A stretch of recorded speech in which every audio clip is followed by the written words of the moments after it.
ஆப்பிரிக்கால நம்ம பார்க்க போறது வந்து கடல் பாம்புங்க.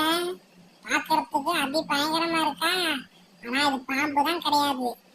இது பேர் வந்து விலாங்கு மீன். கடல்ல கிடைக்கக்கூடிய விலாங்கு மீன். இது பேரு அஞ்சல மீன் அப்படின்னு நம்ம ஊர்ல சொல்லுவாங்க. இது வந்து சிறுத்தை அஞ்சலை.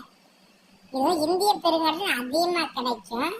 இந்த மீன் வந்து அதிகமா சாப்பிடணும்னு பார்த்தீங்கன்னா கடல் குச்சிகளும் கடல்ல கிடைக்கிற நத்தைகளும் அதிகமா சாப்பிடும். நம்ம ஊர் பக்கத்து மீன் பிடிக்க போனாக்க இந்த மீன் வந்து அதிகம் பிடிச்சி வர மாட்டாங்க. நம்ம அருங்காட்சியத்துக்கு போனாக்க இந்த மீன் தட்டுல வச்சிருப்பாங்க. பார்க்கறதுக்கு அதி பயங்கரமா இருக்கும், பாம்பு மாதிரி. ஆமா, இது வந்து ஆப்பிரிக்கால கிடைக்குது பாருங்க. ஆப்பிரிக்கால வந்து சில சீசன்ல வந்து இந்த மீன் அதிகமா கிடைக்கும். ஆனா இது யாரும் சாப்பிட மாட்டாங்க.